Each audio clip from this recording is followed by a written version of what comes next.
Adira 3-4 you can start. 3 o'clock 4 minutes. Okay. Okay, sir. Okay. Sir, I just wanted to know if you're able to see my screen. Yeah, we are seeing. Yeah. Yeah. Okay. 54.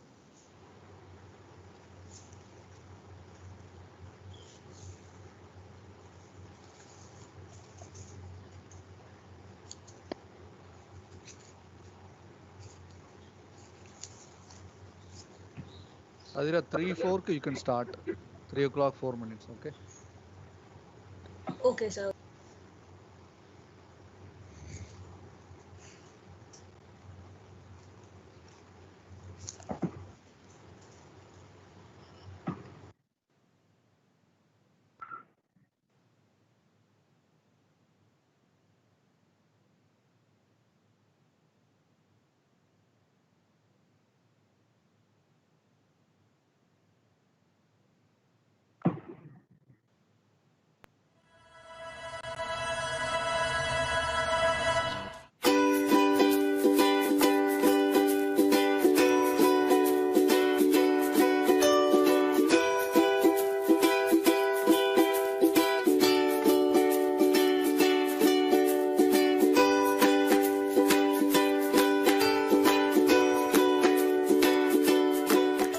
Hello, I am Professor Sanjana, Principal of MIDAS. Welcome to Architecture and MIDAS. Architecture is a creative field that combines imagination and practical knowledge. Architecture The webinar will be beginning in a few minutes. I I request everyone to mute yourselves. Shelters, one of the three basic necessities of human beings apart from If you have food any and questions clothing. during For the any session, architectural please press education the institute, raise your hand three option. things are essential. I First request one is the everyone to mute infrastructure, yourselves. second one is the mentors and the faculty, and the third one is the environment in which this teaching learning process takes place.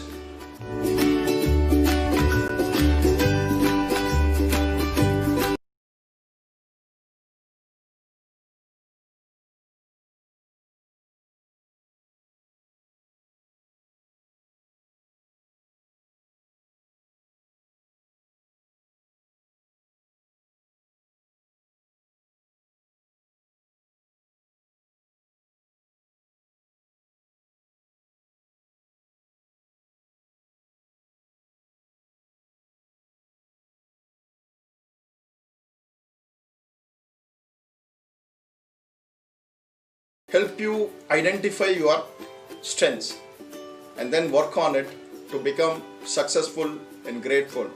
So MIDAS is a place where you can come, get identified. You can find out who you are, what you are.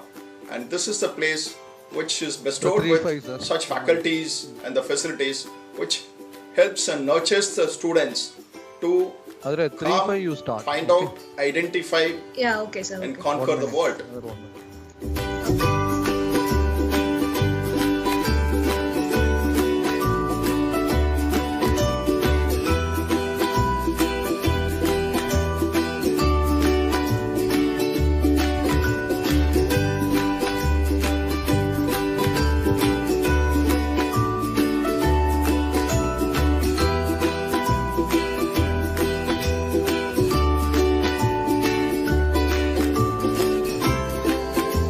All three I would speakers like ready, to no? Akash, say Lakshmanan, that those Sanjana. who wish to explore their interest and satisfy the passion, MIDAS is the best place.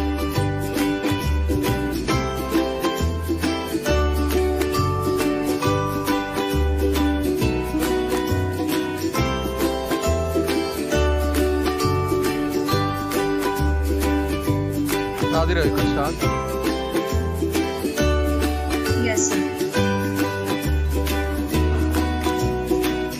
So thank you everyone for remaining patient, and we have a webinar, Career Beyond Architecture.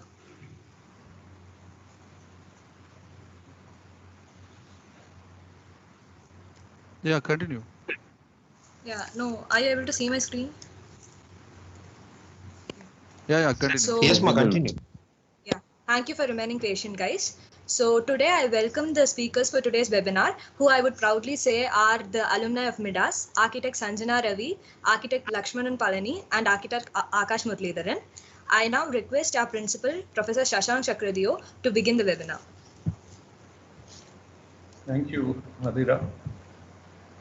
Good afternoon, everyone. Nice to have you online again for the 8th edition of MIDAS-Webinar Series. Today we have 3 young architects with us. Incidentally, they are alumni of MIDAS, having graduated in year 2017, and they have ventured into diverse fields after completion of architecture course. And I am sure they're doing well after completing their course. Basically, architecture course deals with design discipline, and students develop design-based problem-solving approach during the course of 5 years. And definitely that learning helps everyone after graduation and taking up any field, no matter what they do after that, that learning remains there forever. And once that process is acquired and the problem solving approach is learned thoroughly, so you take any design-based curriculum or career later on, you're going to be successful in that. And I'm sure our 3 young graduates, young architects are doing well. On behalf of MIDAS, I welcome architect Akash Muralidharan, architect Sanjana, Ravi, and architect Lakshmanan to tell their story to the viewers and tell how architecture has helped them to take up their passion and fulfill that passion also. Once again, thank you all for joining. Over to you, Adira, for introducing architect Akash.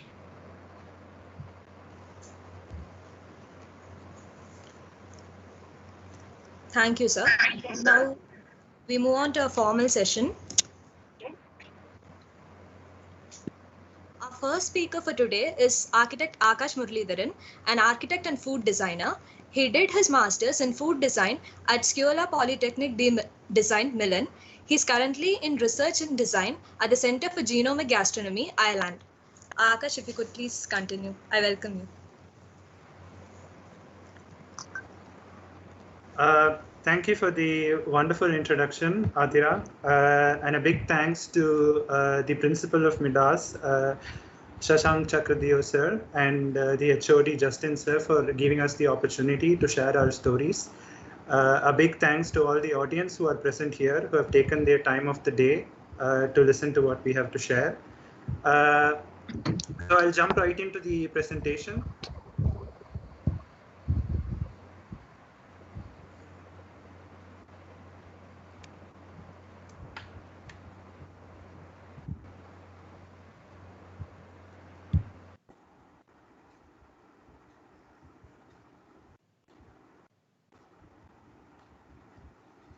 So while the presentation is loading, I'll give you an insight into why we chose the title of Beyond Architecture. We believe that the curriculum of an architecture school and the architecture education prepares a student for a world beyond architecture. It lets them explore very diverse fields, and we are here to share our experience of the same, of how we are where we are through the experience that we gained at an architecture school.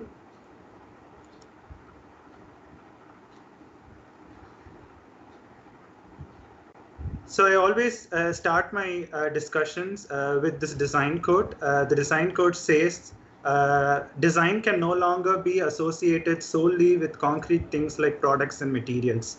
Without ever forgetting these aspects, design expands its reach and focus to intangible aspects of food, such as meanings, ideas, and values that influence behaviors and social practices. So the essence of the quote is that designers are no longer limited by the norms that the society dictates. They have moved on, they've broken the norms, and they've started questioning very intangible aspects of a society, such as human behaviors and their influence on the society. And food design is a very powerful stream that does that. So what is food design? So before I explain my work, I would also try to explain my timeline. So I finished my architecture in 2017 from MIDAS. So those 5 years were very educationally enriching.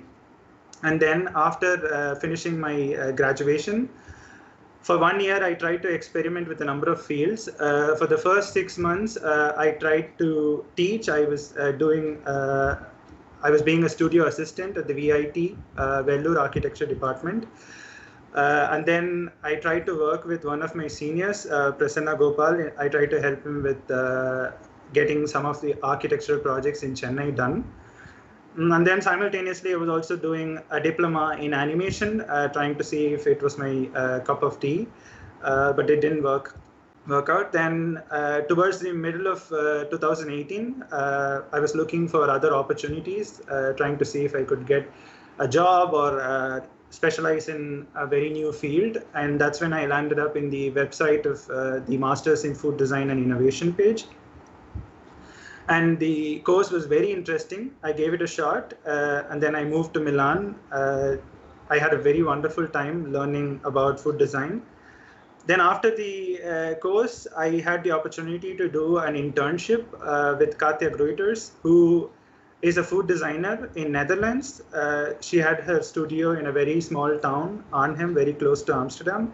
I was with her for 4 months, learning how to work with food as a design medium. And right now, after moving back to India from January this year, I've been working with the Center for Genomic Gastronomy. We are a group of professionals from around the world who work with food as a research medium, also as a design medium, and we try to bring these works to people through publications, workshops, and exhibitions. So what is food design? So whenever I am at an event or a party and someone asks me what I do and I tell them that I'm a food designer, it's very interesting to see how they react. So most of them basically assume that I'm jobless and I'm making stuff up to cover up the fact that I'm jobless, but food design is very real. A lot of artists have started working with food as a medium because it's the need of the hour. And it's high time we start thinking critically about food. And food design is a very relatively new stream. It doesn't have a very fixed definition, and that's what I love about it. The field is very vast and open, and it depends from each person's perspective. In very simple terms, my definition for food design would be design for food, with food, and about food. So I'll explain about food design further and how my education in an architecture school helped me become a good food designer through the following projects. So I have 3 different projects that I've chosen to showcase here today. Each of them have a very different link between the architectural education and the food design aspect. So the first one, Format-Giamo, is a restaurant project which has a very direct link between architecture and food. So it was an interior design project that we did during my master's in food design in Milan. So it was a group task, and I've also mentioned the group members here. So the first 2 members of the group were chefs who had finished their education in a culinary school and they had come to do their masters. The third one, Martha, is a sommelier. A sommelier is a person who studies about wine. Every restaurant in Milan has a sommelier who suggests the customers for the wine that they're going to choose according to their taste and the food that they order. And the fourth person of the team, Marie, is a graphic designer. And then as the 5th person, I was the architect who was involved in the project. So the whole idea of the The idea of the project was to transport personal interests of the chef and his beliefs on food to the interiors of the restaurant. And the chef of this restaurant is a very famous person from Milan. His name is Giuseppe Zen, and he always worked with cheese and wine as his primary ingredients.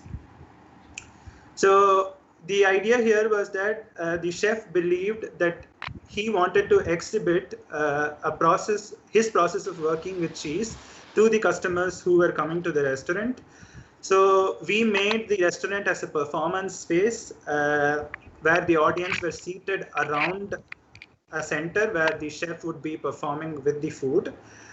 So the cheese and the wine become the protagonists here. They become the performance protagonists, and everybody is going to be around the space, watching how the chef is working with the food, interacting with him, and that way the food gets more value.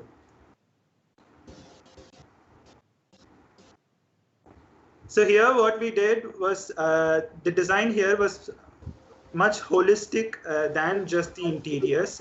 We had to come up with the menu also, because in a design like this, we cannot always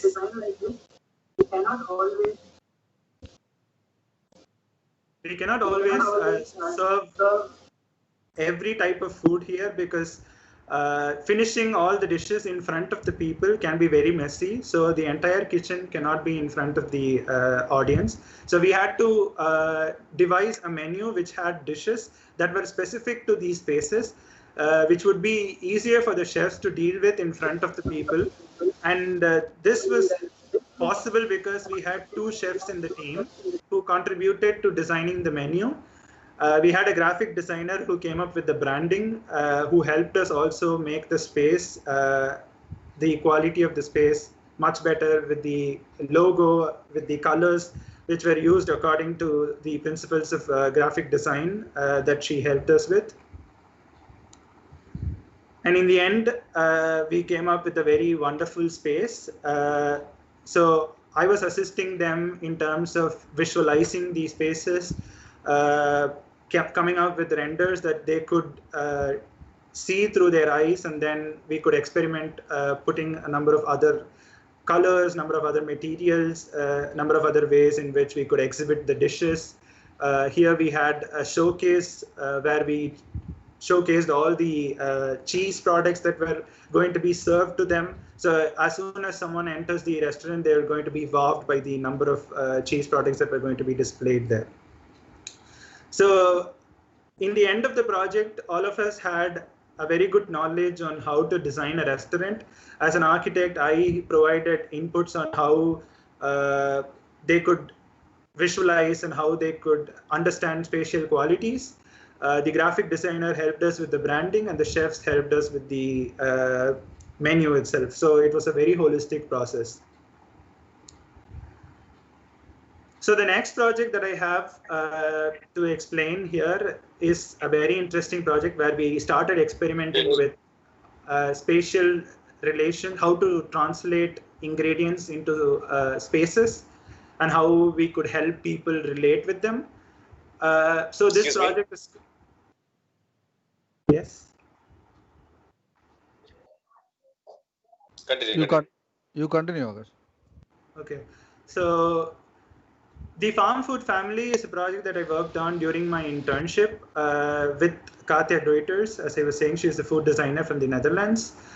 So we were given with a very interesting brief. A group of farmers from the Achterhoek region of the Netherlands, the region that's highlighted in the green, came to Katja with a brief, a requirement to increase the footfall of people that were coming into the region through food. The region of Achterhoek is a very unique region which is abundant with agriculture. Most of the food products in Netherlands were coming from the region.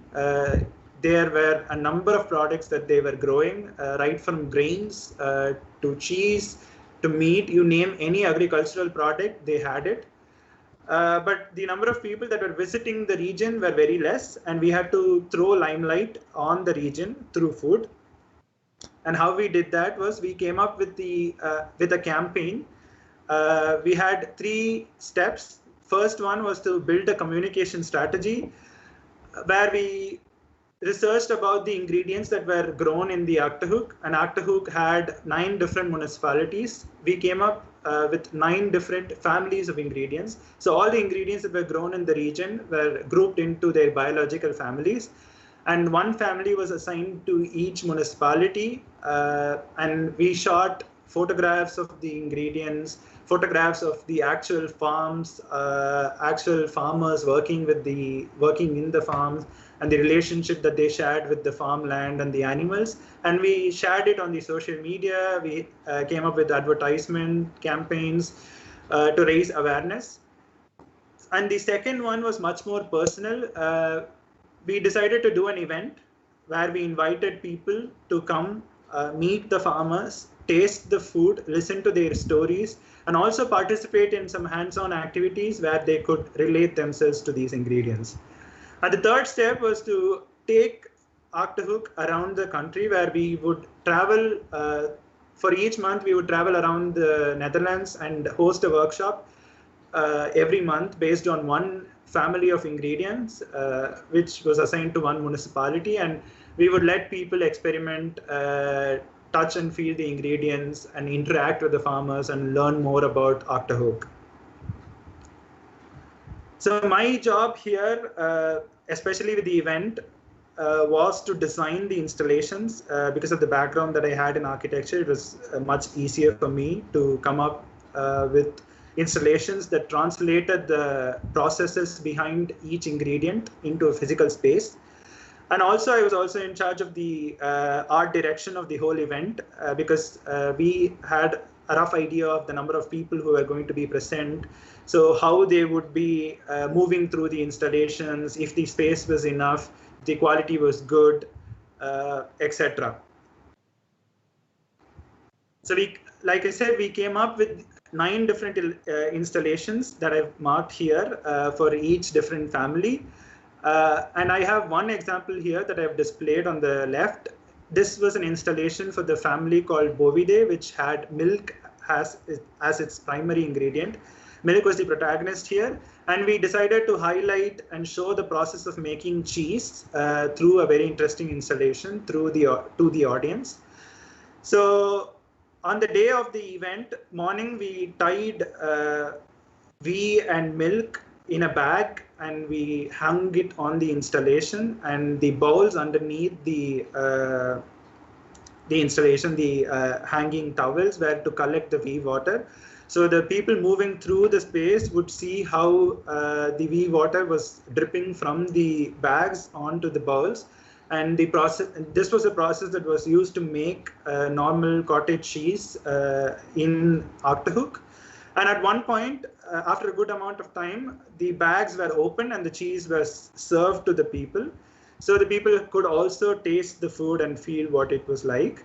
And we used a very similar process to the other ingredients as well. So we had a grape installation where we served wine, and we also let people have an experience of walking through the vineyard by hanging grapes in different heights and different types of grapes that the people could try. And on the far right, you see a guy fishing for apple. And this was an installation to highlight the process of letting apples float in factories while they were being packaged. And we used a very similar process for the other installations as well. So I'll share a short video where you can see what happened during the event.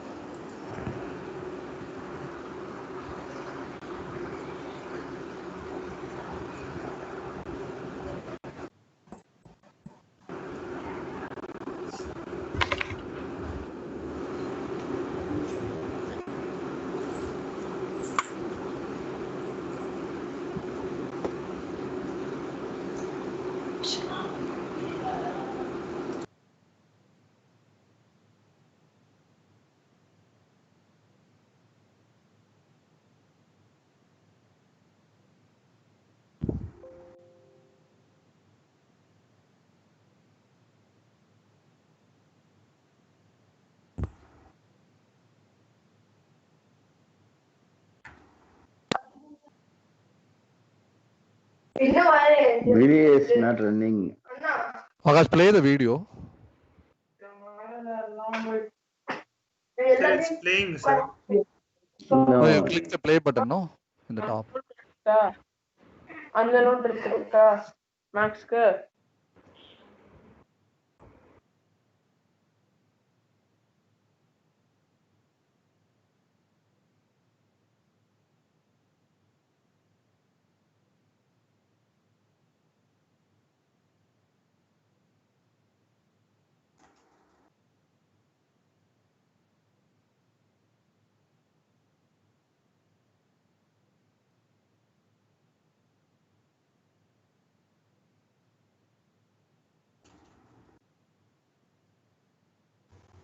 I request the participants to kindly mute yourselves.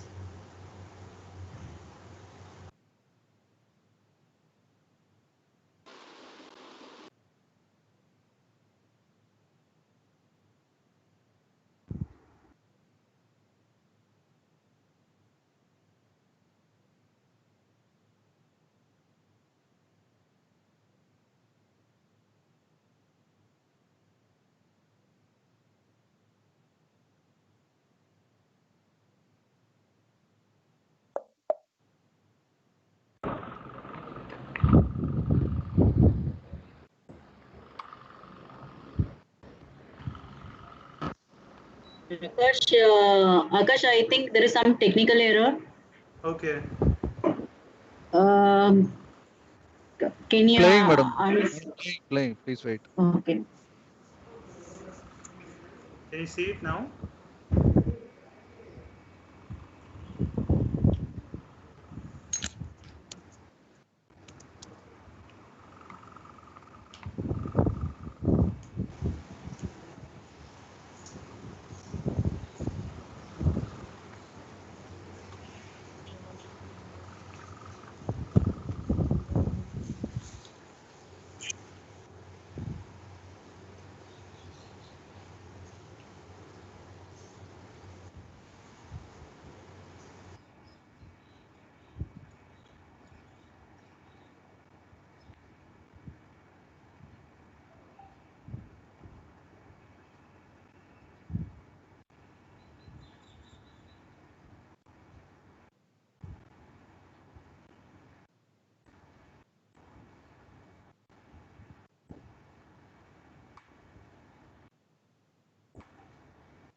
Still, it's not running, Akash. Okay, sir. I'll do one thing then. Continue I think with your presentation. you continue the presentation.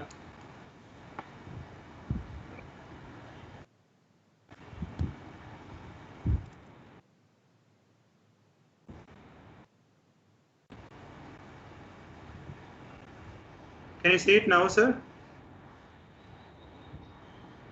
Yes. Yeah, we can. That voice. It is playing now. Great.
my apologies for the technical error, and thank you for being patient. I was glad I could share the video. So the idea of this project was to get people connected to the ingredients through interesting spaces as installations.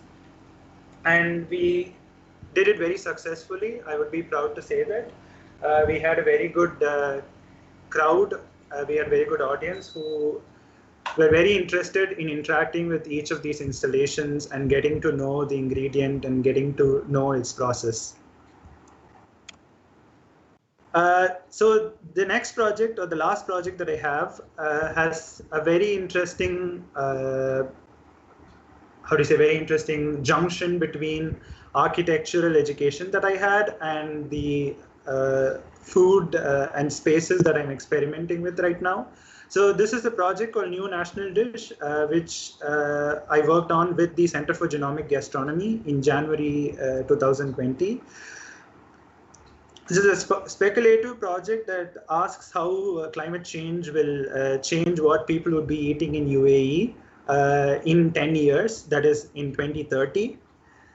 And this is not a prediction. This was, we believe that forecasting is not to find the answers, but only to start asking the right questions and to start making changes.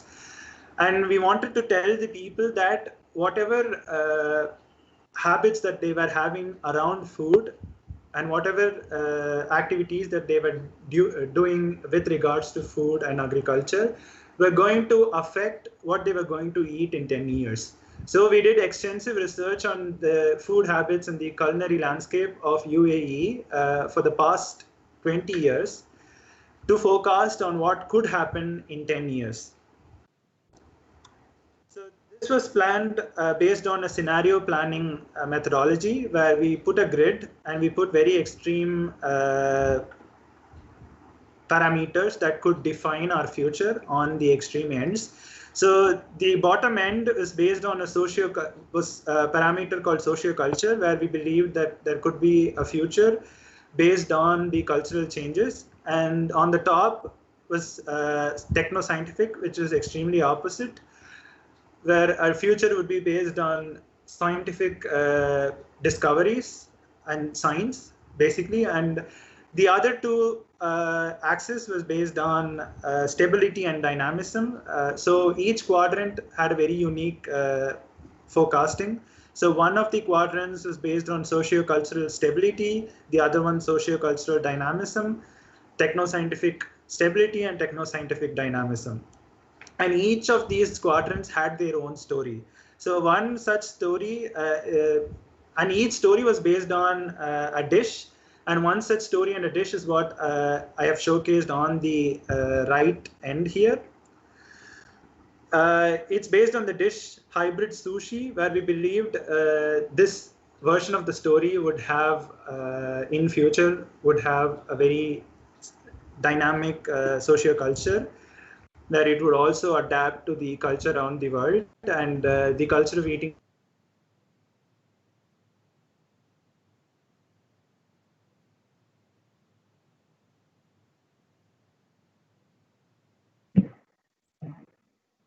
Variety of rice that is ground grown, and this could make it sticky, so it would become ideal for sushi. And there's a lot of salmon farming that's happening in the deserts of UAE, which is a fact. And we see a potential increase in people farming for salmons more, and ideally, a hybrid sushi would become a very good national dish that represents what is happening what would be happening in UAE in 10 years. So my job here was to help the co-founder of CGG, who was working on designing the installations, and also come up with drawings to explain about the installation and the food that was going to be served in each of them during the event. I also had the opportunity to be there during the opening, representing the center, talk more about how we have to look at food more as a system and we have to start making changes. And the right here is the time lapse of people interacting with these installations, how they were intrigued by the stories and how they were trying each of these foods and how what their remarks on them were. So before I finish, I would like to show a small snippet from my thesis, from my academic thesis during my academic architectural education. So during the 5th year, during my thesis journey, I realized that I had accumulated a very good set of skills that would definitely help me in any field that I was going to pursue, which gave me the confidence to go ahead and explore and to move into a field that was very different from what I was planning to do. So my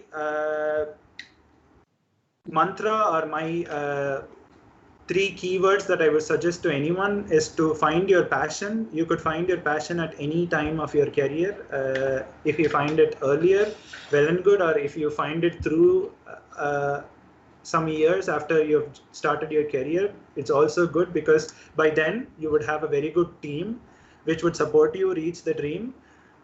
And then you would also have acquired a very good amount of skill set in your journey. So start acquiring more skills in whatever you do, even if you're not passionate about it right now.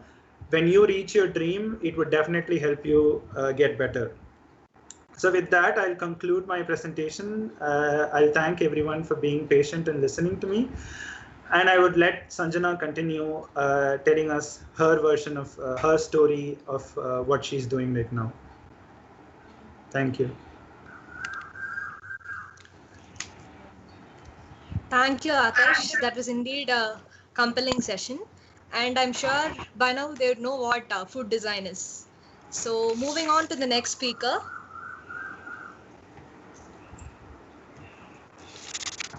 The next speaker is architect Sanjana Ravi.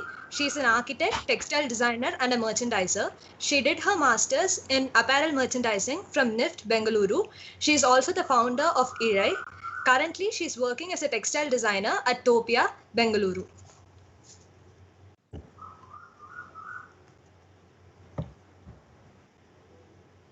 Hi, good evening to all the presenter. Thank you, Athira. I appreciate the introduction. Before getting into the presentation, I would also like to thank Principal Professor Shashank Chakradeo and HOD Justin sir, also Manju ma'am, for giving us this opportunity. I'll be talking about my journey beyond architecture with respect to textile designing. So I'll jump into the presentation directly.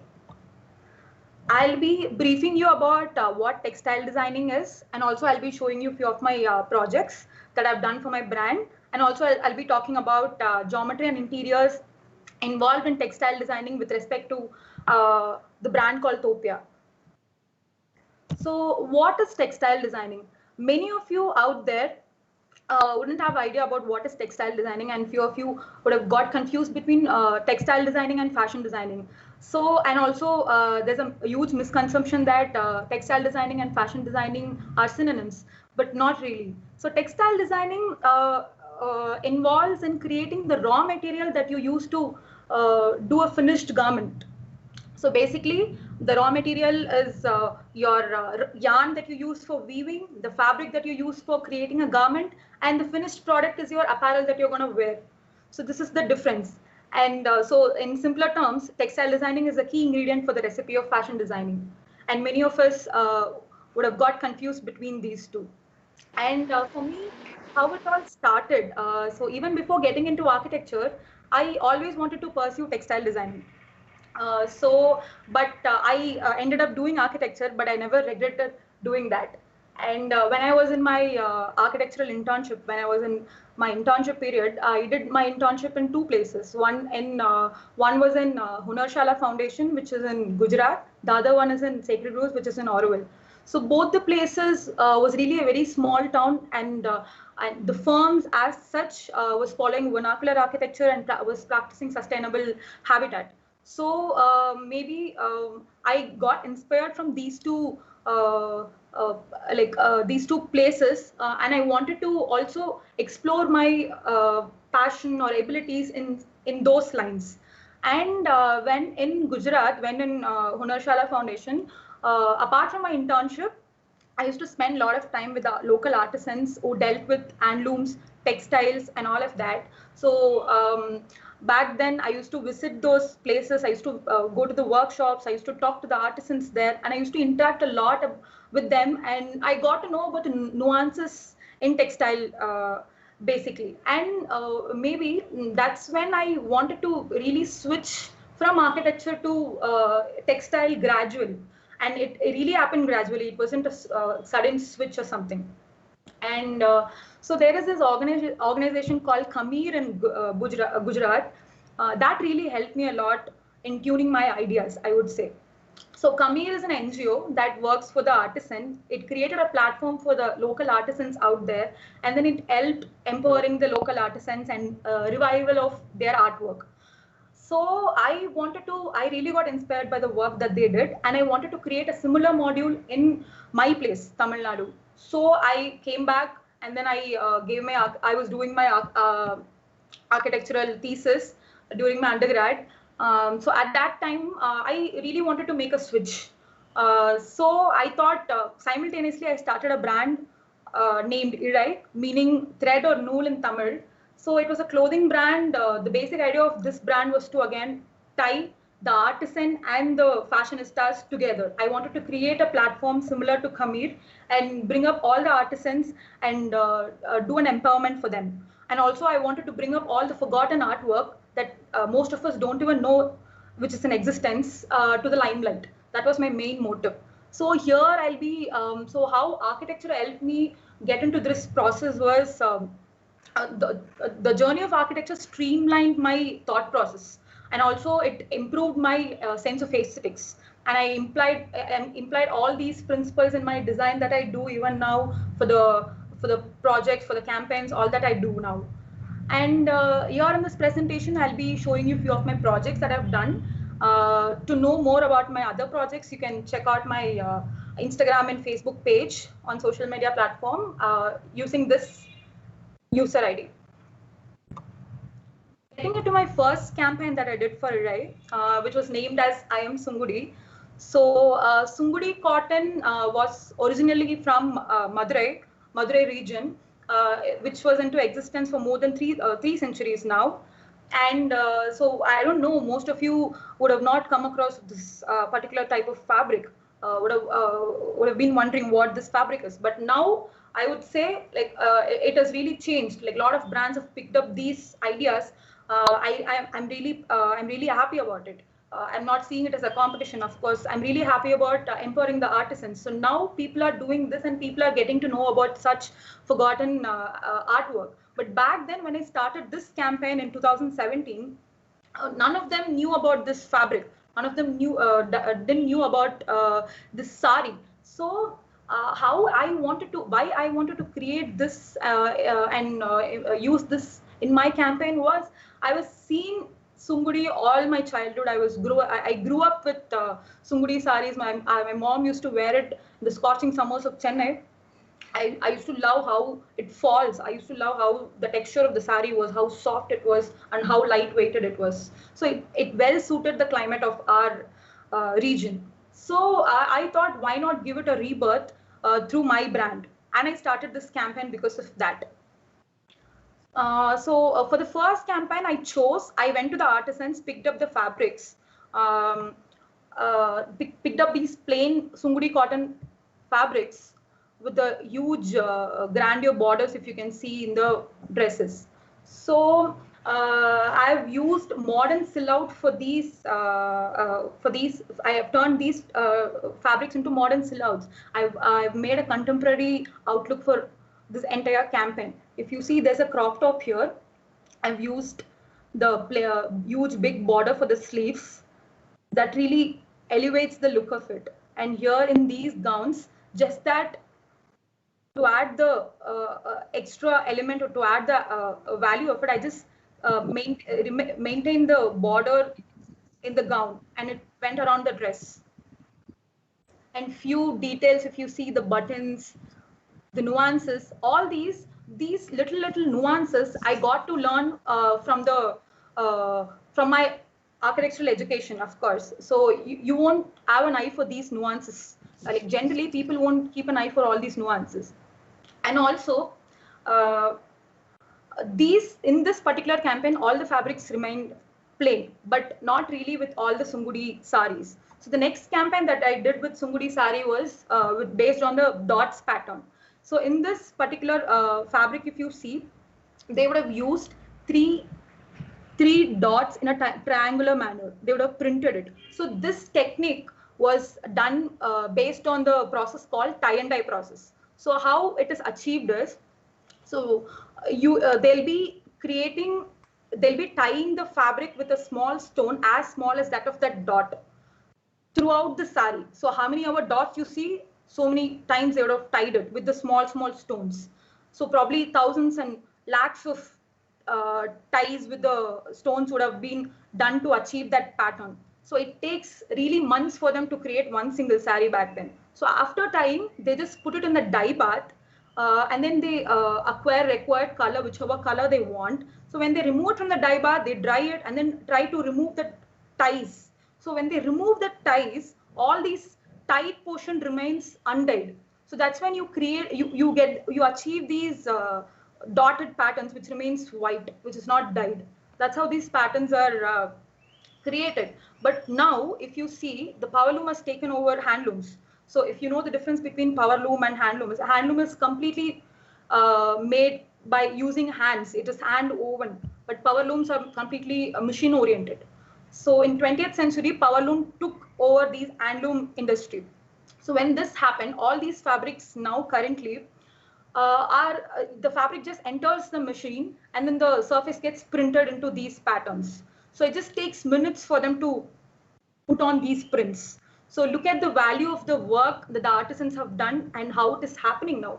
So I would request you all to consciously buy to what you choose. What if you're buying a cloth or something, you just have to consciously check to what fabric it is, who has made it, how it has been made, everything. So that really matters. That's when you start getting into green practices. So that's when you empower the artisans. That's when you give them the space, give them their space, which the modern technology has taken over.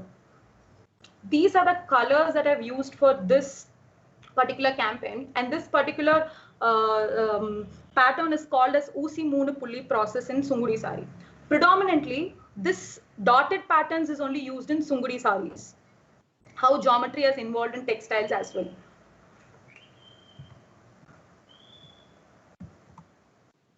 So this is a silhouette that I have created for this particular campaign, where I've used almost 2 saris to create one particular silhouette. I've used 40 panels to create the skirt of this gown. So this is one single panel. Likewise, 40 panels run around this gown. And the term Sungudi, as it is comes from the Sanskrit word called meaning Sunnam. Sunnam means circular dots. As I already told, predominantly they used circular dots as their major motif in their saris. And I don't know if many of you know this. These Sungudi saris were invented by migrants from Saurashtrians. These Saurashtrian people migrated from Gujarat to Madurai region and got settled in Madurai, Dindigul, Chinalapattu, and few areas of Kumbakonam as well. So they created this beautiful art in South India. So what they did was, the process involved of blending the Western technique of doing bandhani and the Southern technique of maintaining the traditional jari to it. So that's when these two got merged, and then they created a new design and came up with Sungudi saris. Moving on to the next campaign.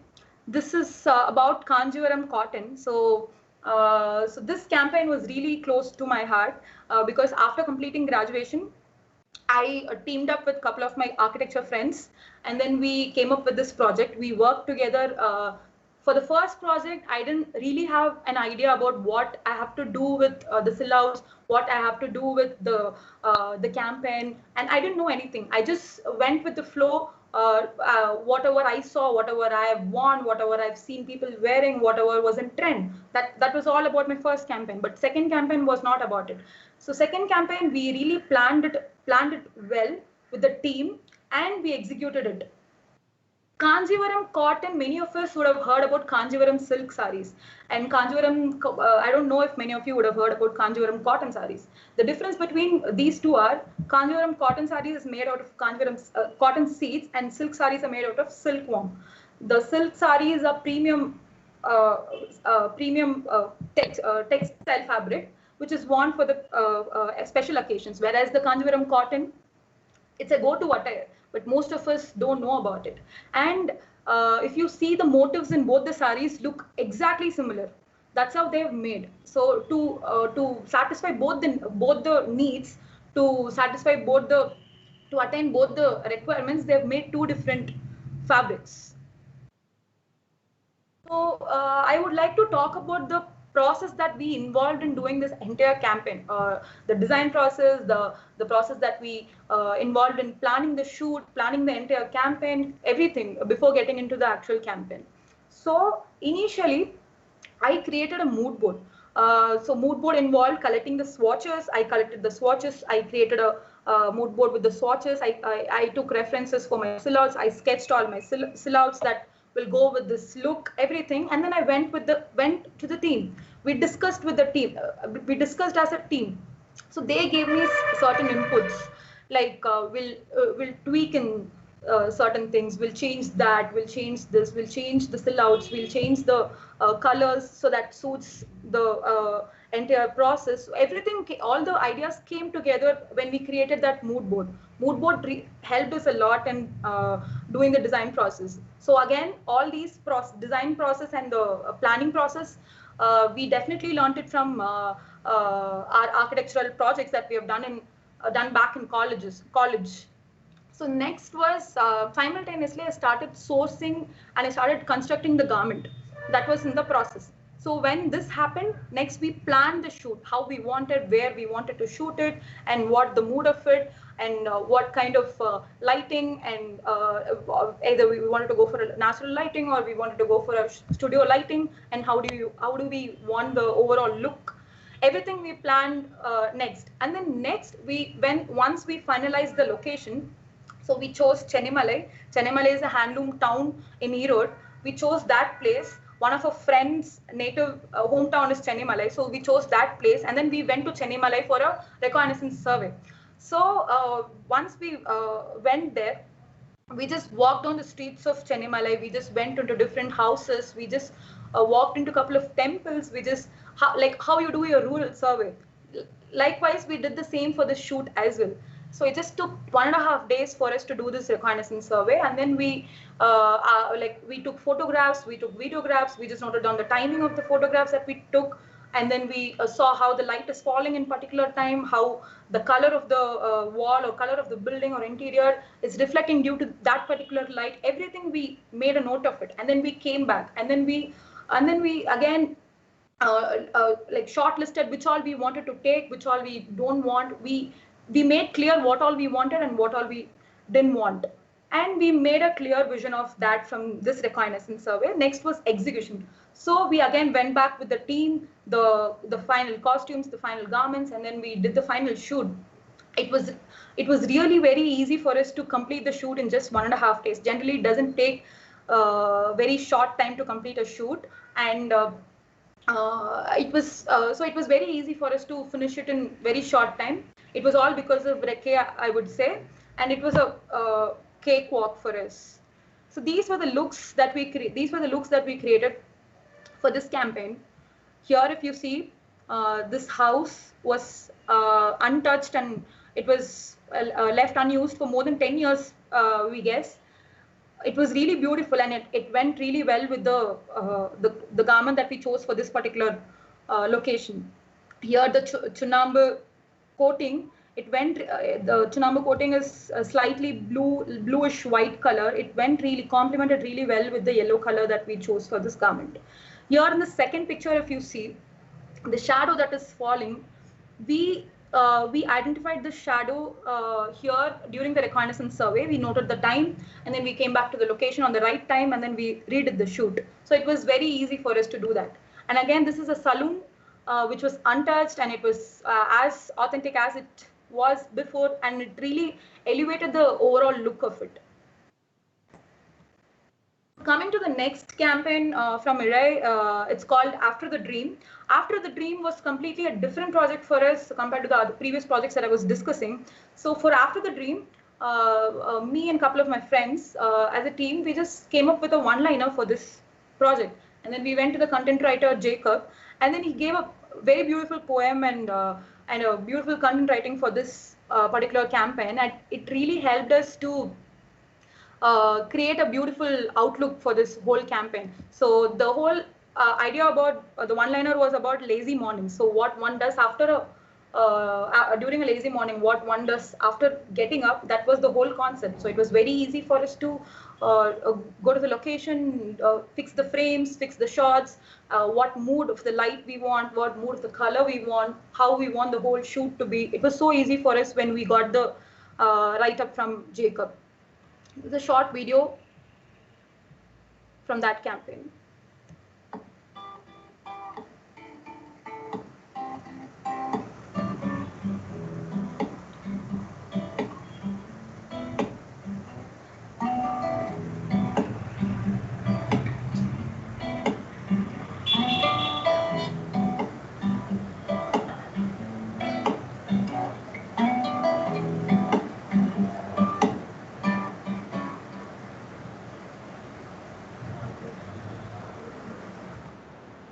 So till now, I have briefed you about how textile designing was used in fashion industry, apparel industry, for example.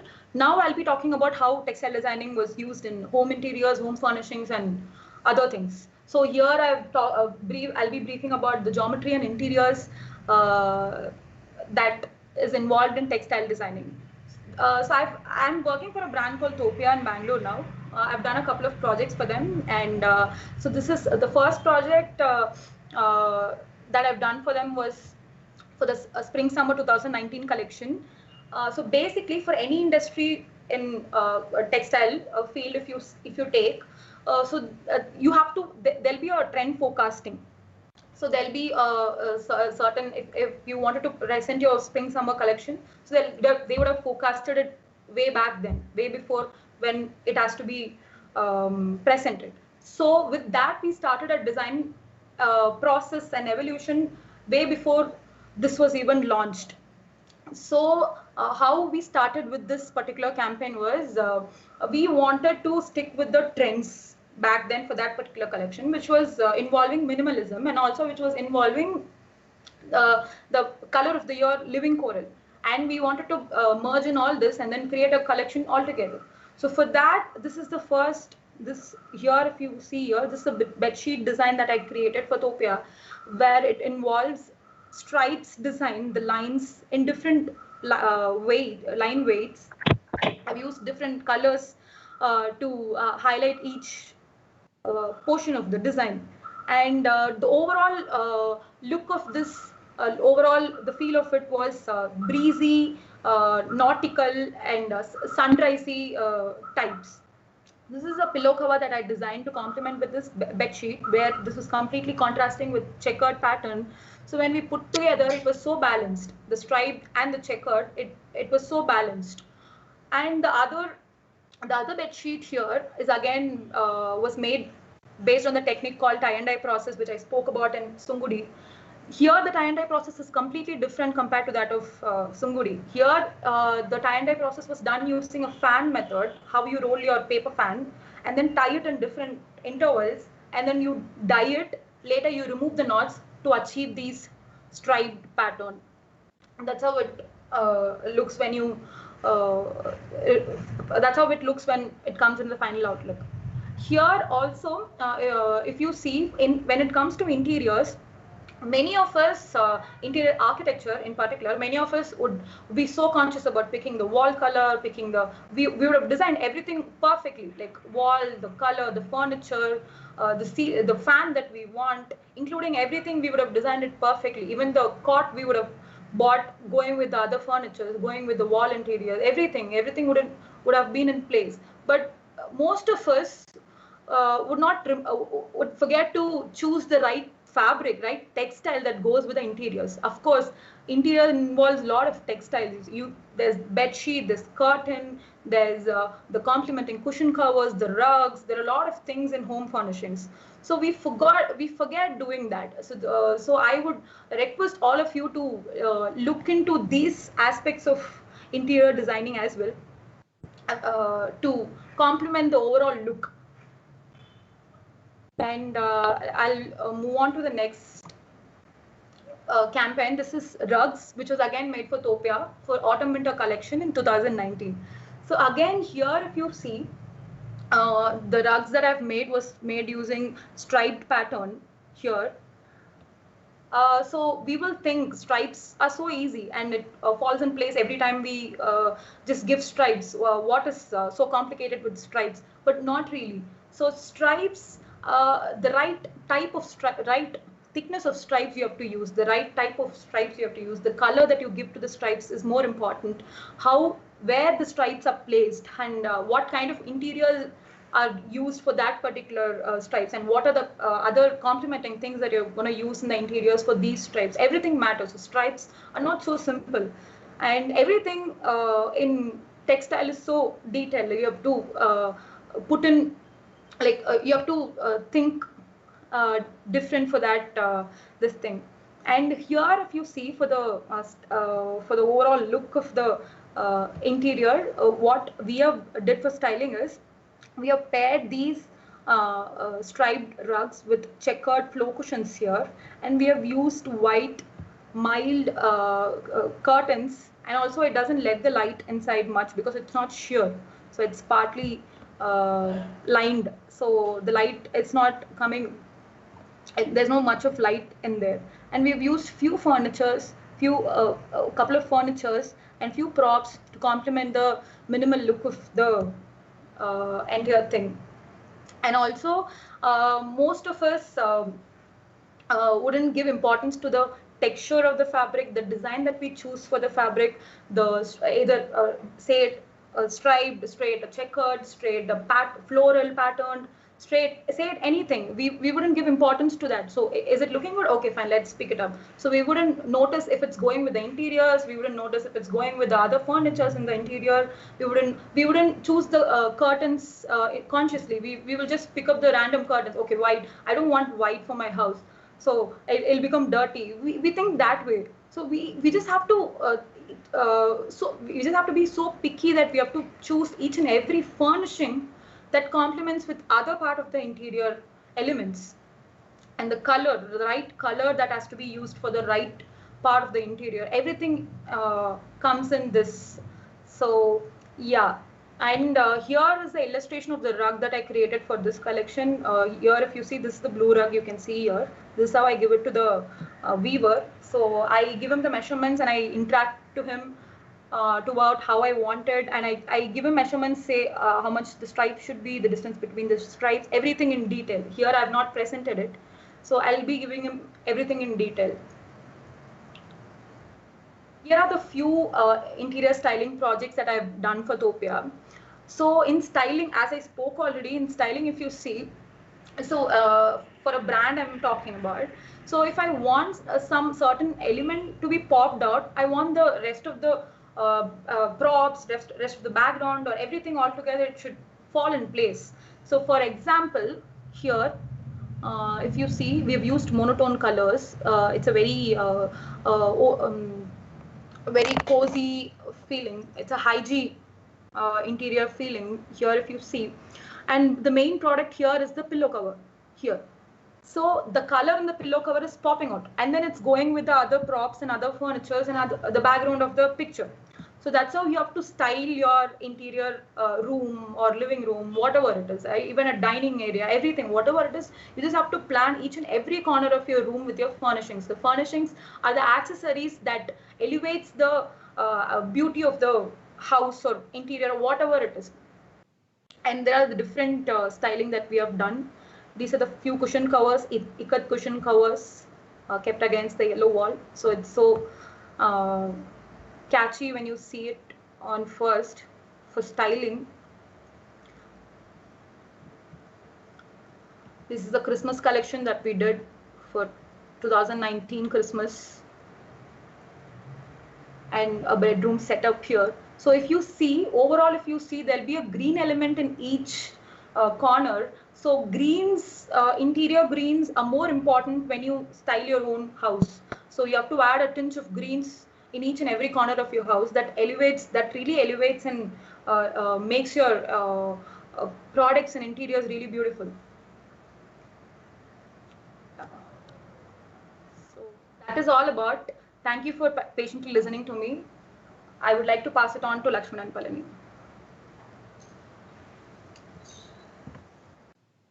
Thank you, Sanjana. Thank you for actually clearing our misconceptions when it comes to textile and fashion designing, and also for explaining how you used your base in architecture and clubbing it with your passion. Also, the way you progress, like the transition when it comes from one campaign to the other. It was really an exciting presentation. So moving on to the next speaker, we have architect Lakshmanan Palani, an architect and user space designer. He's currently working as an interaction designer at Zeta India. Hi all. Thank you for the introduction, Atira. And also I want to thank Principal Shashank and Professor HOD Justin for giving me this opportunity. So, and also I'm very sorry, Atira, you had to repeat every 2 minutes saying, asking the participants to mute your microphone when they were entering the webinar. So I think that's where interaction design starts. Let me share my screen.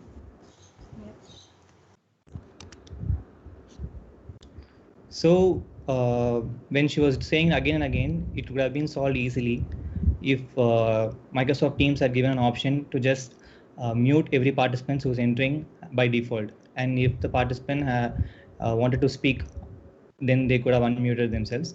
But this option was not available, and that's where interaction design comes into play. Probably they must be having that in their product timeline, but it's currently not there.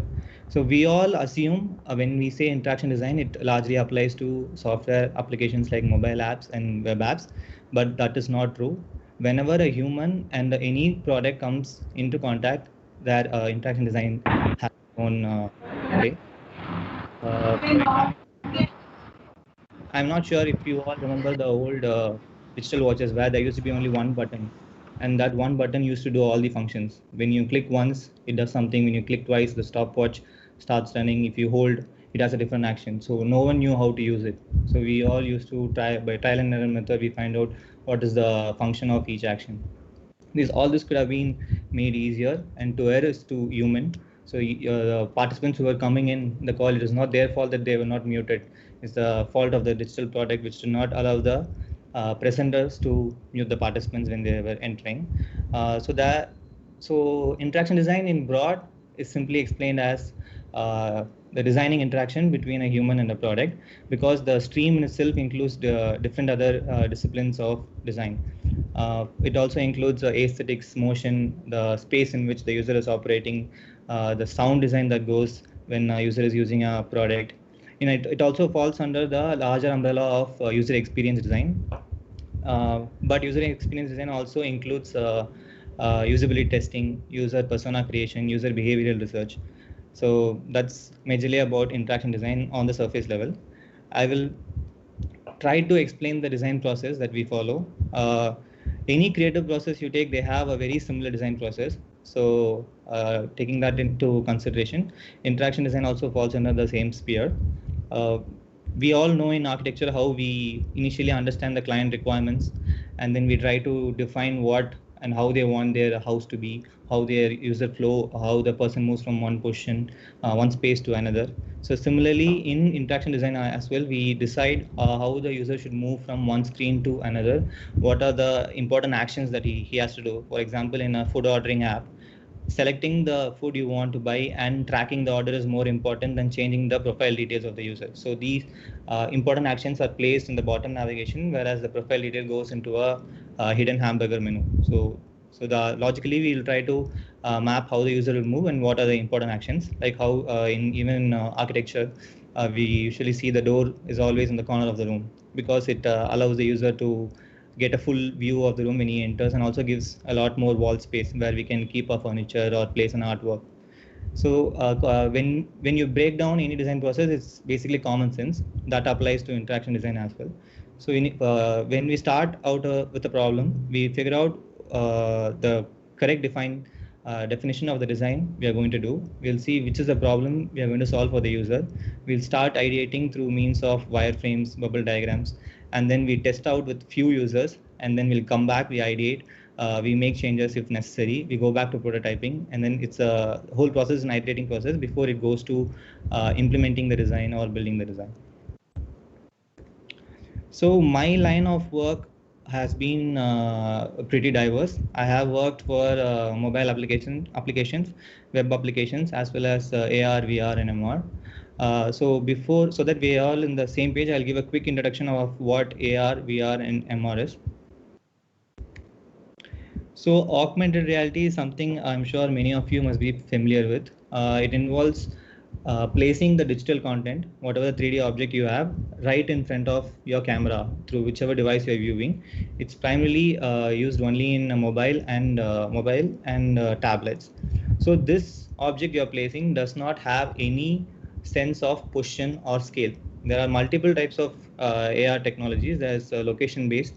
You must be familiar with Pokemon Go, and there is projection based, that is projecting directly, it has no knowledge. And then the third one will be marker based. So marker based is the QR codes you scan online or anywhere around, and then you get an object attached to the QR. So wherever you move the QR, the object will be attached and it will move along with the marker.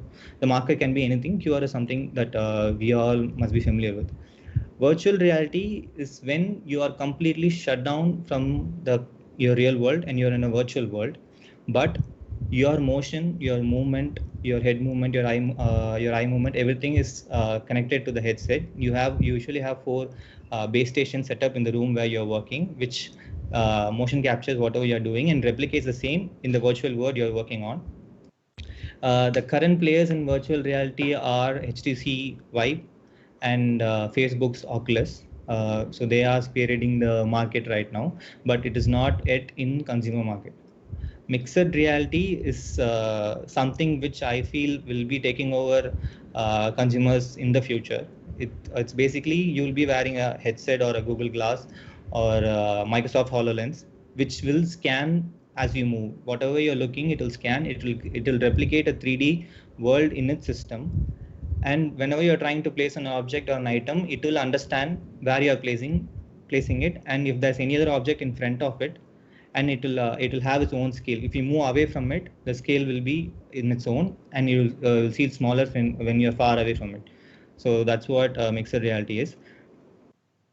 I will show a few applications of augmented reality for better understanding. So this is Snapchat. So the filters you use in Snapchat is augmented reality, and you must have seen in many sporting events they overlay graphic interfaces to give a better viewing experience. And currently it's also being used in marketing whenever you want to change the wall color, you can use AR. If you want to measure distances, you can use Google Measure. And then there's also where you can place something on your wall, or you can place a furniture and see if it suits your place. So that's about augmented reality. Virtual reality is currently mostly in entertainment and gaming business. You must be aware of the old Wii games, right? So that was the starting point for virtual reality, which where you have a controller, you move your hand, it will mimic your motion on the wall. It used to be in Satyam theaters. I'm not sure if you are aware. But that's about virtual reality. But virtual reality is mostly used in industries and factories right now, where they want to save machine time. So, for example, when you take a crane, right, operating a crane is very difficult, and the cost of hiring a crane for 1 day is also very huge. So people do not want to waste machine time to train operators. So they have started using virtual reality devices, which is a lot more cheaper than using machines directly to train operators.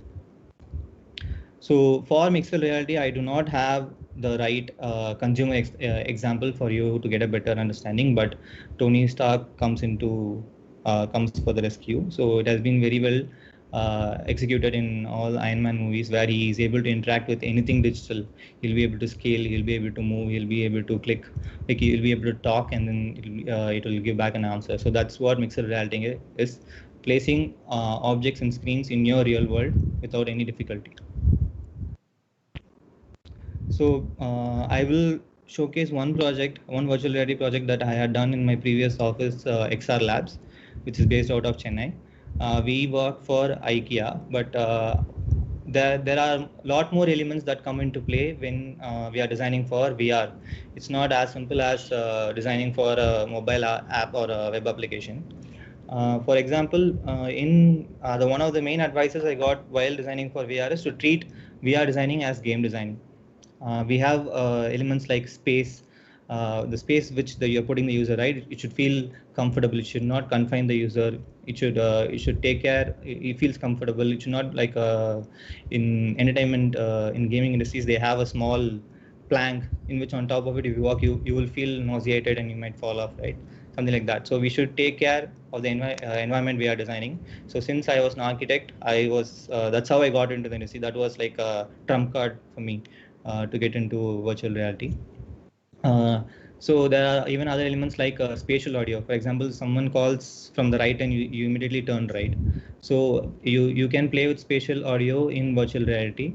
And there are also visual cues. When you're getting down from a train, right, you see a lot of people moving in one direction. We know that's probably how people are going to exit. So that is a type of visual cue. And there's one problem with virtual reality is scale. So that's where print design actually helps. If you have worked with the magazine designing or newspaper designing, we know that newspapers are going to be held pretty close to you, so the font can be smaller. But whereas when you're going in a bridge and you're looking at a billboard, the font and the images used are huge, right? Pretty large, so that the user can see it without any strain. So we had to decide if we are going to bring out any information in virtual reality, we need to see how far the user is going to be. Will he be able to read it, or do you want the user to come near the information board?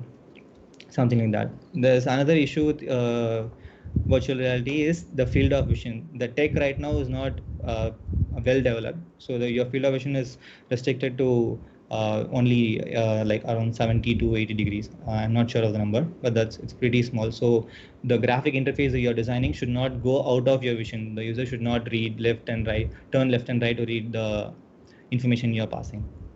So these are some of the things we learned through working in virtual reality. I'll run you through the project we did for IKEA. So IKEA wanted us to do IKEA has plans of moving its store completely VR and AR. In future, it wants to reduce the number of stores it has, since it takes a lot of real estate. It wants to slowly move it to digital. So what they wanted to do was initially test this process through small pop-up stores in IKEA Dubai, where we'll have a finite number of assets uploaded, and we did a quick research with them on the usual plans, architectural plans that are in Dubai.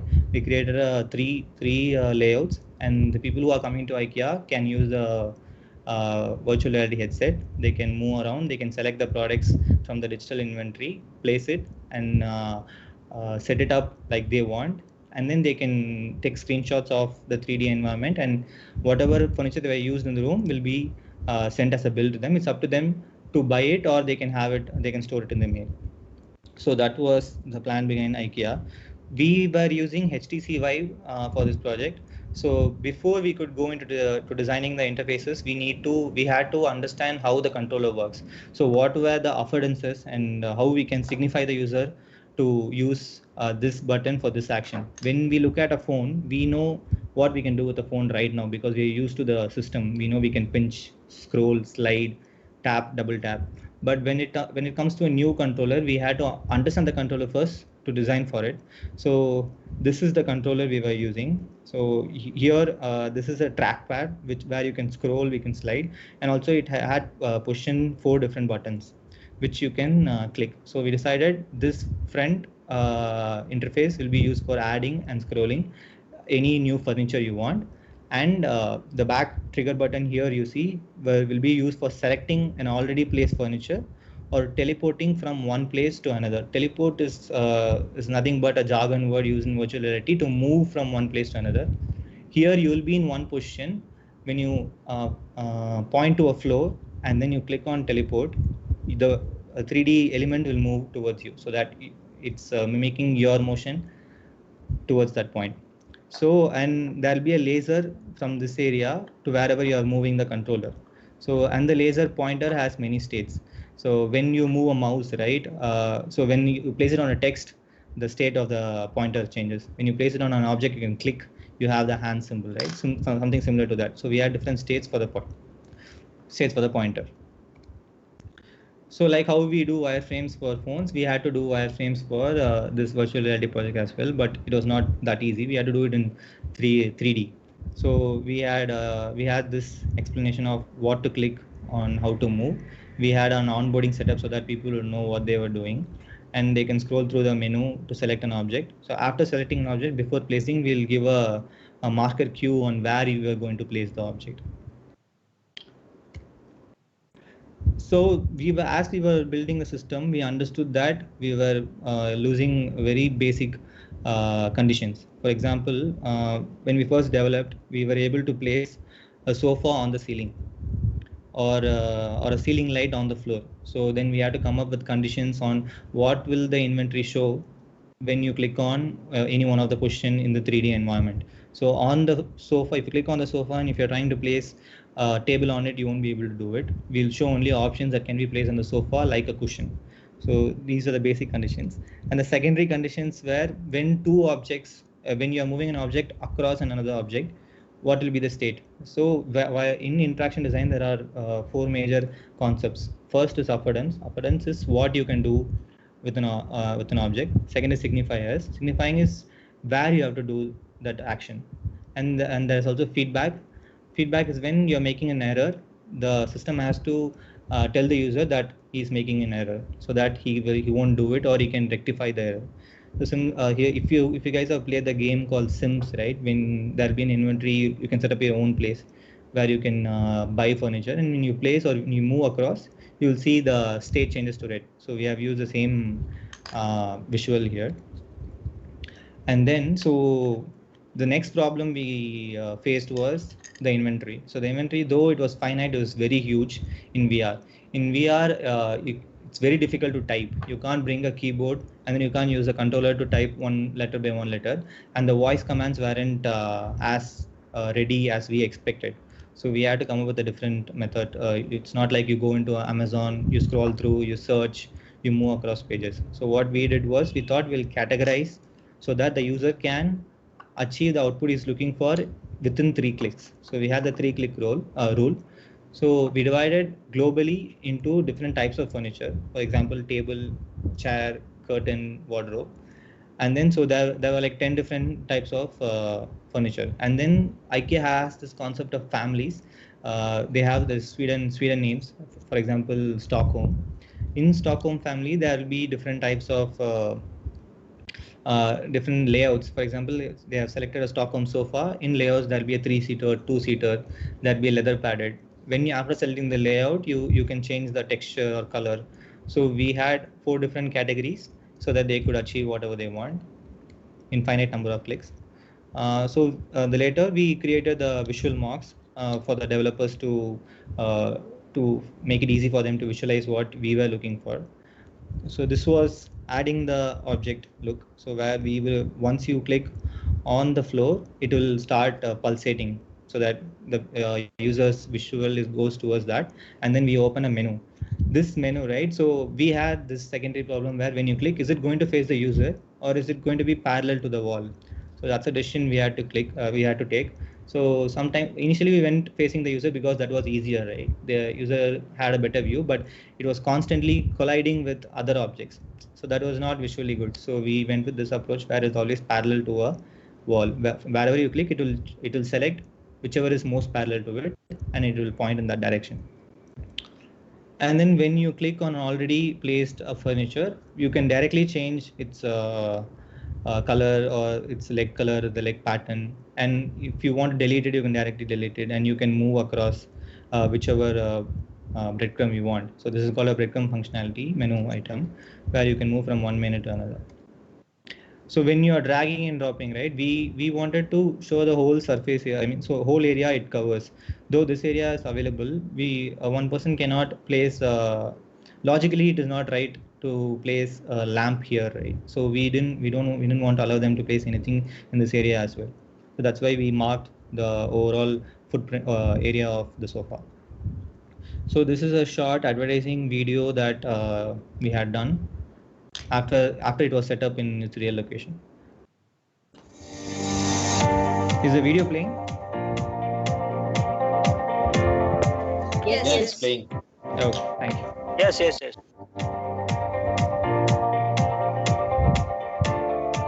So we're super excited. We have virtual reality in IKEA.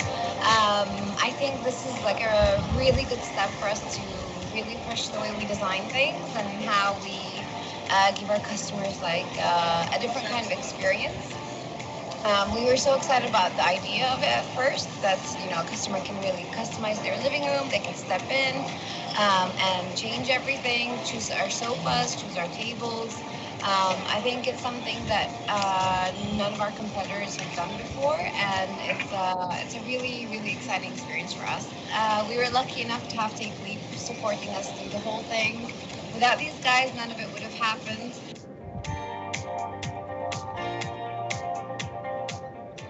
We started to work with Take Leap only 3 months ago. We actually were looking for a company that could help us to enhance the customer experience when they're shopping in IKEA. Virtual reality experience that is super fun and actually helps our customers to understand what our home furnishing products will look like in their own home. Super easy to use and people enjoy really, really a lot. And then actually they end up. So this was a very interesting thing we came across where we wanted to, so they have done everything, so they wanted to exit out of the environment. So we didn't know how to exit. We didn't want to give another menu button and select and then exit. So we decided we'll use the door to exit the experience. So that was it from IKEA. So due to time crunch, I won't be able to go in detail with the augmented reality project that I had done in the recent past with a company called Learn Academy, which is based out of Chennai again. So they were trying to help students learn about atoms through AR. So I'll quickly show the video.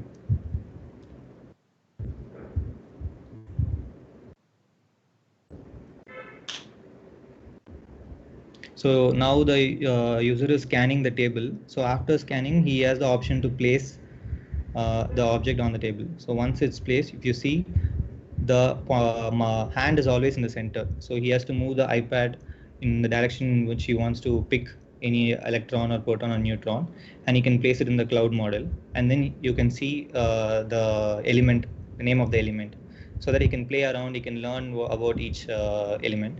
There's also a Bohr's model, so you can see the electrons in its own orbit. So the first orbit can have only 2. So in visual learning is much better than teaching someone, which is more simpler than teaching by audio, right? So by vocally. So this was another project that I had done. So this is a game actually within the project where they can select an element, and now here we have mentioned the number of protons and electrons here. This is how the usual representation of an element is. So once they place, we'll say if it's the right answer or not. Then they can go back, they can change the element, they can play, and we'll also say if the element is unstable. When you go towards the end of the periodic table, right, in an argon gas or something, the element is not stable. As noble gases are stable, whereas if there are more electrons, the element becomes unstable. So if you want to take a look at my other projects, you can go to my website. here you have all my social handles if you want to reach out to me. Thank you.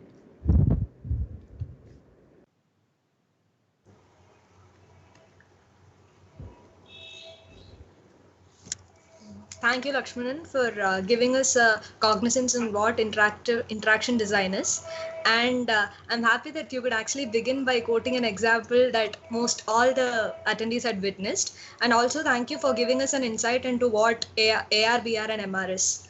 Now it's time for us to get the three speakers together. It's going to be an interactive session, after which we'll have the QA session with the participants.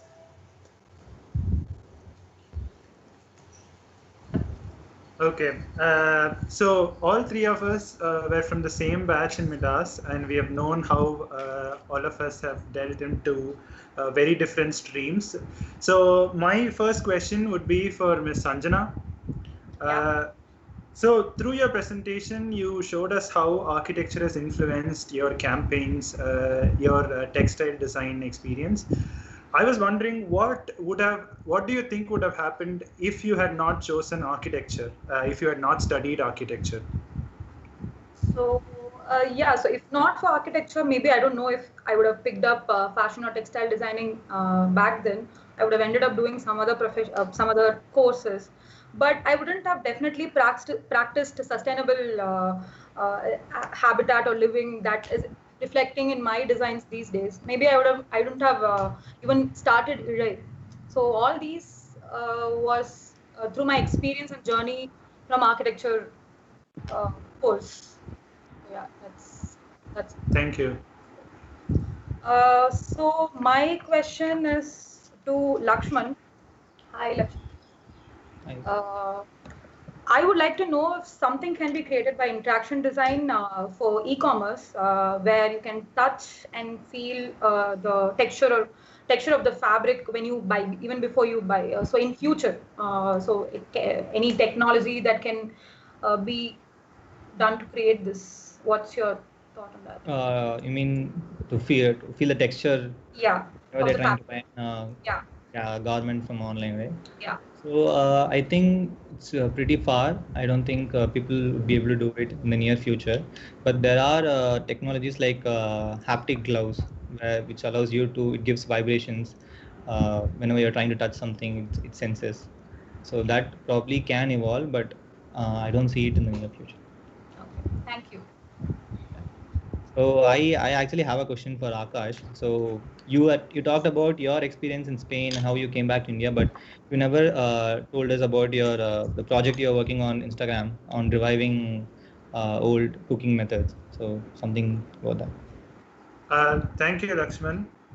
So right now I'm working on a series called Cook and See, where trying to bring more awareness to vegetables that have fallen off our plate.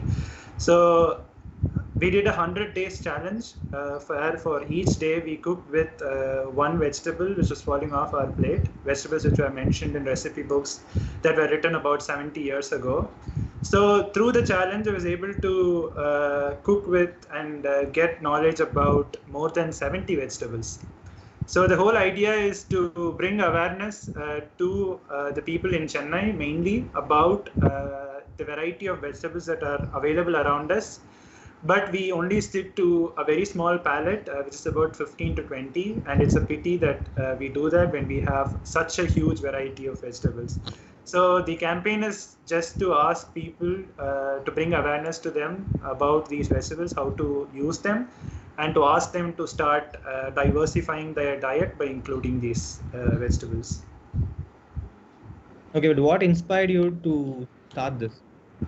So I would say that we all have organizations that protect our heritage when it comes to buildings, which is directly related to architecture. For example, we have INTAC, which does conservation work on heritage buildings and protects them. But nobody talks about our heritage recipes, which are getting lost because we are losing a lot of ingredients which are present in those recipes. So if we don't find or safeguard those ingredients, they would become extent in the near future, and we won't be able to work with those recipes. So that is one of the factors that inspired me to do this. Thank you, Akash. So in the same flow, I have a question for Lakshman. I would like to ask you if the future of architecture is traveling towards the augmented reality or virtual reality. So the people's living spaces would probably change. For example, currently we all have desktops, laptops, for which we need specific tables, right? The table will be, we have to raise the table, we have to adjust the table so that our ergonomic position will be right. Probably once MR is into play, we might not need these screens.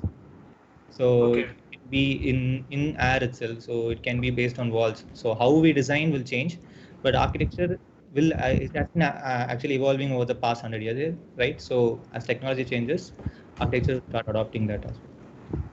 Thank you. Yeah.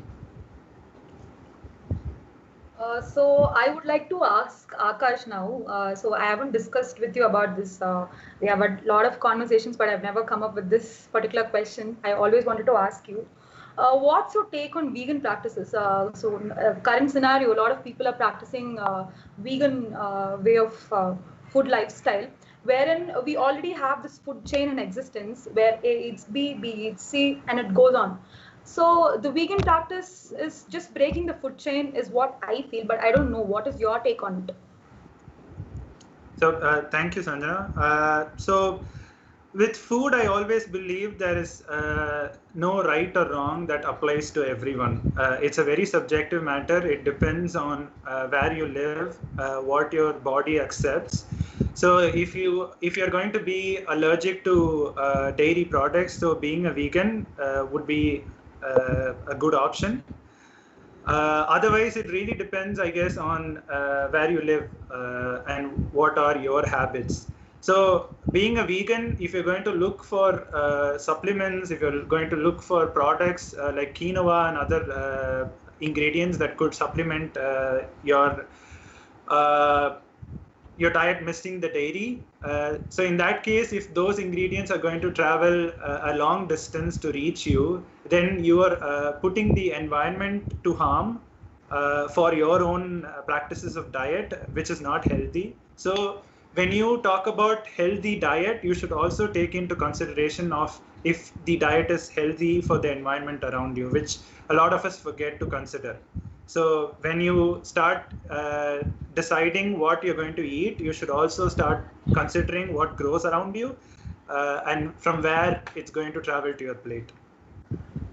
Yeah, thank you, Akash. Thank you for clarity.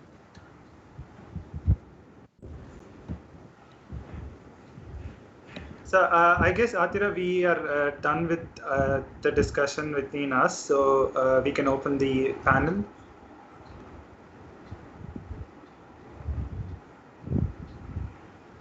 Yeah, Atira, you can ask for questions to the people.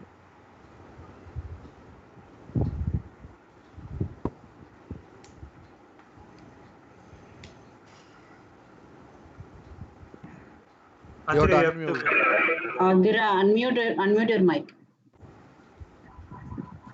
Oops, I'm sorry. So now it's time for the QA session. So the guests can actually click the raise your hand button. You can raise your hand and shoot your question. And the members, students and faculty members of MIDAS, you can also type your questions in show conversation.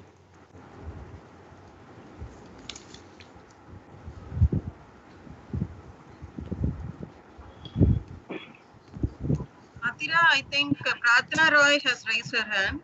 Utkarsh Verma, some three of them have raised their hands. Pratana Roy? Yes, ma'am. My question is for Lakshmanan. I wanted to know how you got into user interaction and experience design, because even I'm also sort of interested in the field. So I'd like to know how you got into the field after architecture. Okay, so Adira, you can unscreen. Okay, so can you hear me? Yeah, continue. So yeah, after architecture, so while I was doing my internship, I had the opportunity to meet new people, and I was working in this studio called Art Lab, where we had like multiple projects apart from architecture as well. So that's when I was introduced. So soon after my internship, I started taking up many freelance projects in UI UX. I started putting myself outside in Behance and Dribble. So through those channels, I started getting projects. And I slowly, and then also my thesis was initially my thesis was on bringing architecture and virtual reality together, but for obvious reasons it was not going forward, and then I moved to a different topic. But during that time, I interned for like 15 days at XR Labs. That's where I joined full time, and then I transitioned completely into user experience design.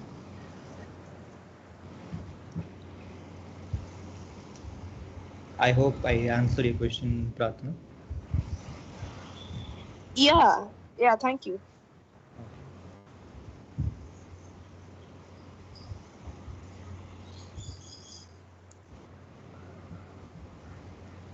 You have any other? Hello. Hello. Go on. Yeah, hi. My name is Utkarsh Verma, and I'm a student of architecture pursuing BArs from LS Asia, Mumbai. Firstly, I would like to congratulate all of you for the lovely session. Secondly, I'm very curious about the process you all faced. I'm pretty sure changing your stream isn't a piece of cake for anyone and requires a lot of courage. So I wanted to know what all problems you faced while establishing something new and how did you tackle it?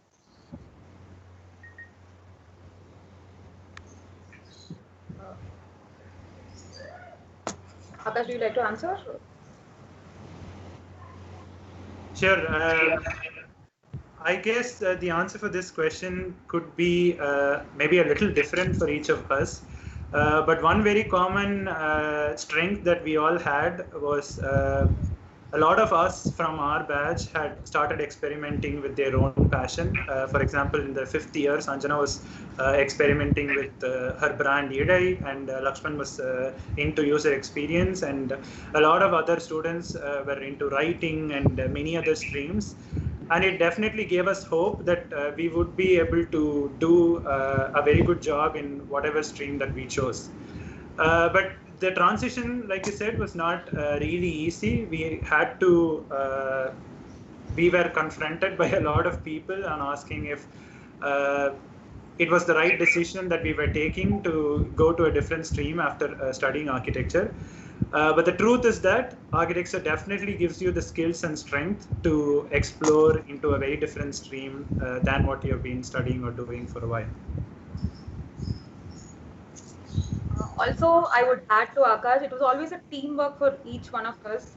Say for my projects, or say for Akash's project, or the things that Lakshman does, which is not presented here. So we all work as a team, and that's how we tell our mistakes. We come up with the ideas, and we give them inputs, and that's how it worked for us. And the transition was little easy when we were all working as a team. Yeah, that's true. Also, so when you are trying to move from field to field, right? So once you find one place where you can get into and you start practicing, you build your portfolio, and you start applying. People actually do not see where you are coming from. They, especially in these fields, they see if you are capable of doing what you are trying to do. I mean, what they want. So I think it was once we were into it. I don't think it was that difficult. Yeah, thank you. Thank you. I was nice. Yeah, and yeah, definitely 100% teamwork is the way to success. Thank you.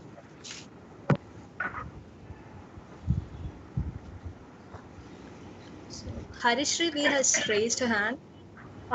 Hello, guys. Congratulations to you all. And the fields which you have selected was really amazing. And I mean, it was very nice. And the I like the food industry. It was very amazing because it's very new to it's very new for me to hear. And the textile industry, what you have chosen, it's completely different. And finally, the user experience. I thought user experience means just about interaction. The gaming, I mean, it's like some kind of gaming. So it was very nice. Congratulations to three of you. And my question is to all of you. The softwares we've been learning in all the 5 years, was these useful in the industry what you're working in? Definitely, yes. For designing softwares, so I personally use Illustrator for my designing processes, and I also use few. Sometimes I use SketchUp to bring in the interior views and to fit in my home furnishings in the interior views that I do. Of course, it really helped us a lot. In my case, it helped for them as well. It definitely helped me a lot as well with regards to designing installations or interiors. SketchUp was always our go-to software, and the Adobe Design Suite that we learned, or AutoCAD as well at times. So as I said, architecture definitely gives you a lot of skill set, including the softwares that you will have to learn to move to another stream. So it definitely did help us do a good job here as well. Yeah. I also agree with both of them. So it is the best platform to generally understand all the tools. So initially, while moving into any of these fields, we all used, I think, Illustrator and Photoshop. After getting set, move to whatever the specific industry was requiring. Thank you guys, so informative, and it was very nice of you guys to hear from you. Thank you. Thank you. Next, we have a question from Sai Raghav. Good evening. I enjoyed your session. My question is to Sanjana. Whether her profession or her course, that is textile designing, is subjective or gender specific to female? Not because really. I found the presentation. Yeah, you can complete your question. Sorry. Because I found the presentation to be more into saree designing, or how the texture, or how the material in female apparel design is. So not really, actually. So here, since I didn't have much of time to present all together in my presentation, I have done few designs for men as well. Not just that. So even anyone can be a designer. Even men can be a good designer. I, of course, worked for two amazing men in two different fields, one for garment industry and one for the home furnishing industry, and they were amazing designers. So it's not restricted to particular gender or something. It's never gender based. So it's all about what you see, what you like, and your point of interest restricts to and it reflects in your design. So that's what I felt. Thank you. If I answered. Thank you. Yeah.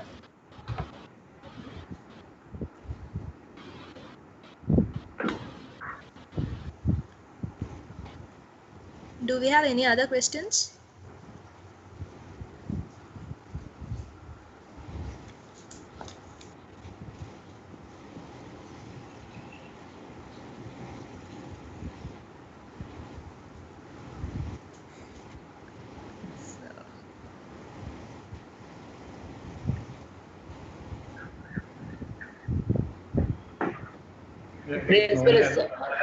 Principal has raised the hand. Yeah. So that was amazing presentation from all of you. I really congratulate on that count, and we are very proud of you. My question is to Lakshmanan. Like in these times of COVID, how do you see this interaction concepts to go? Because the touch sense that is becoming a problematic thing for us now, right now. So is there any alternative to that? So right now, I'm not sure. I mean, people are moving towards, with respect to finance industry, people are moving towards cashless payments, right? So that they don't have to transfer money by hand. So we are moving away from that. We are moving more digital. but I'm not sure if voice commands and voice interface will take over even touch interaction any sooner. But probably that's the future, like in the movie Her. We have to. Okay, thank you. Thank you.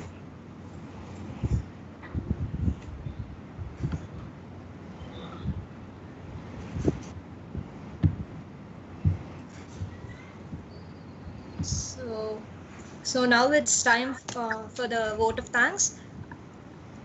There's another question from Meenakshi ma'am. Sorry. Good evening, all. My question is to Lakshmanan. Lakshmanan, looking at the home itself, can we choose a furniture like if we upload the photograph of a living hall or a bedroom with the upholstery and other things, can we have a look at the furniture, whether it will suit that place or not? Is there any possibility? Yes, ma'am, but you don't need to upload anything. You just need to get the application through your mobile and give that application as a repository of furniture. You can select any one from the inventory and click it directly in your place, in your home. See if it your setting. I'm not sure the name of the application.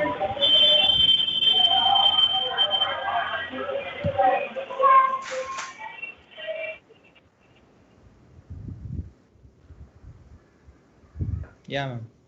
Yeah, I'm sorry, I didn't get the application's name. What is that? No, I'm not sure what the name is, but I'll be able to ping you. There. Yeah, it's there. It's already there. It's already done. Thank you so much. Yeah. We enjoyed your presentation, guys. All the best and congratulations. Thank you. Do we have any other questions?